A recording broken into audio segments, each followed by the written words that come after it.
हर हर महादेव. आज आम्ही केदारनाथच्या खंडर प्रवासानंतर बद्रीनाथ येथे दर्शनासाठी आलो.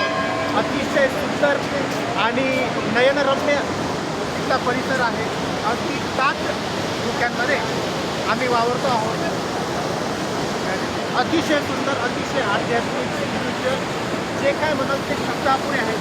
अशा सिच्युएशनमध्ये मला एक सुंदर कविता सुचली आहे. ती अशी: केदारच्या घाटातून आलो, केदारच्या घाटातून आलो, हेच देवाचे आशीर्वाद. बद्रीनाथाच्या पवित्र भूमीत मिळाला अनोखा संवाद. हिमशिखरांचे तेज लखलखते, हिमशिखरांचे तेज लखलखते, गंगेचा निर्मळ नाद निसर्गाच्या कुशीत विसावले, मनोहरपले शांत समाधान. दर्शन झाले महादेवाचे, दर्शन झाले महादेवाचे, डोळे झाले पावन, आत्म्याला लाभले सौख्य. येथे महिना आहे श्रावण.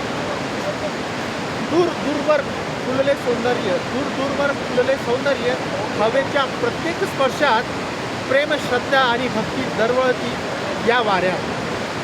शब्द अपुरे पडतात, शब्द अपुरे पडतात, अनुभव सांगता येते, शब्द अपुरे पडतात, अनुभव सांगता येते.